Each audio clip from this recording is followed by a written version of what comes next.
2026 தேர்தலில் தளபதி விஜய் தான் நிச்சயமா ஜெயிக்க போறாருன்னு நான் பல வீடியோவில் சொல்லிட்டு வரேன்.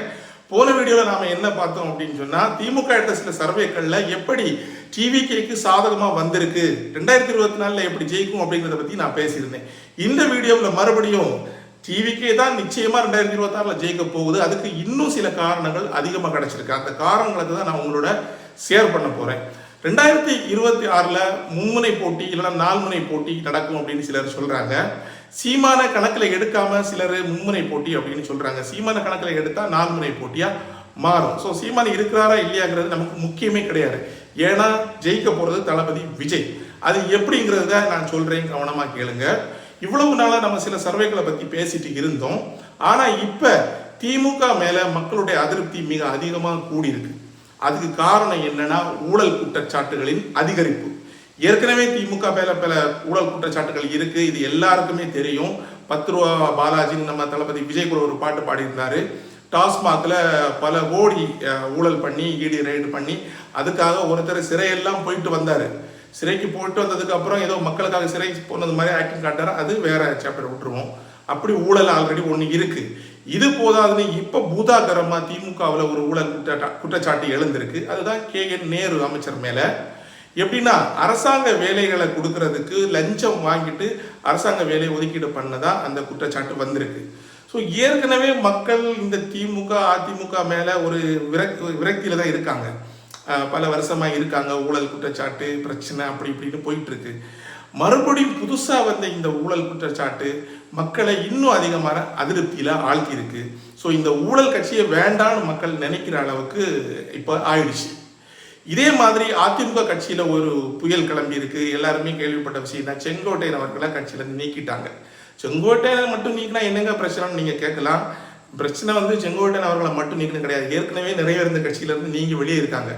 அதாவது வேற கட்சியில சேர்ந்தா கூட பரவாயில்ல, சரி ஒரு கட்சியில சேர்ந்தாங்க அப்படின்றது. ஆனா தனியாவே சில அமைச்சர்கள் இருந்துட்டு இருக்காங்க. அதாவது அமைச்சரா இருந்தவங்க இல்லைன்னா அமைச்சர் நம்ம பன்னீர்செல்வமா இருக்கட்டும், இந்த மாதிரி சிலர் இருக்காங்க. ஸோ உட்கட்சி பூசல் அதிமுகவில் மிக தீவிரமா போயிட்டு இருக்கு. ஸோ அந்த கட்சியை பத்தி மக்கள் இப்ப நினைக்கிறதே கிடையாது. இதுல அதிருப்தி படுறதுக்கு என்ன இருக்குன்னு சொல்றது. ஸோ அந்த மாதிரி அதிமுக மேல மக்கள் வந்து கவனம் செலுத்துறதே கிடையாது.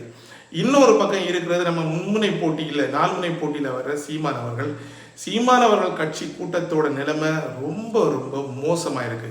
ஏன்னா சீமான் கட்சி கூட்டங்களில் பேசும்போது கீழே இருக்கிறவங்க, அதாவது தொண்டர்கள் பயங்கரமாக கரகொலி கொடுக்கறது என்ன, சிரிக்கிறது என்ன, இதெல்லாம் பார்த்து நம்ம சீமானுக்கு பயங்கர எஃபெக்டிவ், நாம பயங்கரமாக பேசுகிறோம், நாம் நல்லா பேசுகிறோம்னு இன்னும் அதிகமாக உளறி குட்டுறாரு. அதுலேயும் குறிப்பாக தளபதி விஜயை பற்றி பேசும்போது இவங்க தொண்டர்கள் அதிகமாக கைத்தட்டுறேன்னு சிரிக்கிறதையும் கவனிச்ச சீமான் மட்டும் இல்லை, சீமான் கட்சியிலோட எல்லாருமே இப்போ தளபதி விஜயை பற்றி மட்டுமே பேச ஆரம்பிச்சிட்டாங்க. ஸோ சீமான் கட்சி தொண்டர்களே ஒரு மாதிரி அதிருப்தி ஆரம்பிச்சிட்டாங்க, வெறுப்படைய ஆரம்பிச்சிட்டாங்க. ஏன்னா ஒரே மாதிரி பேச்சை எவ்வளவு நாள் தான் கேட்பாங்க. ஒரு அரசியல் கூட்டத்தில் சில மக்கள் போகிறாங்க அப்படின்னா நம்ம பிரச்சனைகளை பற்றி பேசுவாங்க அப்படிங்கிற எதிர்பார்த்து தான் போவாங்க. ஆனால் சீமான் அவர்கள் இந்த மாதிரி எதையுமே பேசுறது கிடையாது. ஓன்லி விஜய் டாபிக் மட்டும்தான். சீமான் மட்டும் இல்லை, சீமான் கட்சியில் இருக்க சாட்டை துறைமுருகனாக இருக்கட்டும், இன்னும் பல லூசுகள் எல்லாருமே விஜய் பற்றி பேசி. ஸோ இதனால நடக்க போறது என்ன பிரச்சனை அப்படின்னா, மக்கள் பேச்சை கேட்பாங்க, கை தட்டுவாங்க, ஆனால் கண்டிப்பா சீமானுக்கு ஓட்டு போட மாட்டாங்க. அது காரணம் என்னன்னா, ஒரு தலைவன் அப்படிங்கிறவன் ஒரு ஆளுமை நிறைஞ்சவராக இருக்கணும். அவன் ஒரு தலைவனுக்குரிய பண்புல இருக்க. பண்புனா என்னன்னா, ஆளுமை எப்படி வருது போகுதுன்னு கூட நம்ம பேச முடியாமல் இருக்கலாம். ஆனால் பண்புன்னு ஒன்று இருக்கு. இவனை தலைவனா நம்ம ஒருத்தரை ஏற்றுக்கன்னா அவன் அந்த தலைமை பண்புல கரெக்டாக இருக்கணும். காமெடி பண்ணி சிரிச்சுக்கிட்டு இருந்தால் மக்கள் நாளைக்கு எப்படி ஓட்டு போடுவோம். ஸோ இப்படி NDK கட்சியோட பலமும் ரொம்ப பலகீனமாக போயிட்டு இருக்கு தமிழகத்தில். இப்படி இந்த 4 முனை போட்டி இருந்தாலும் 3 முனை பலகீனமாகவே இருக்கு.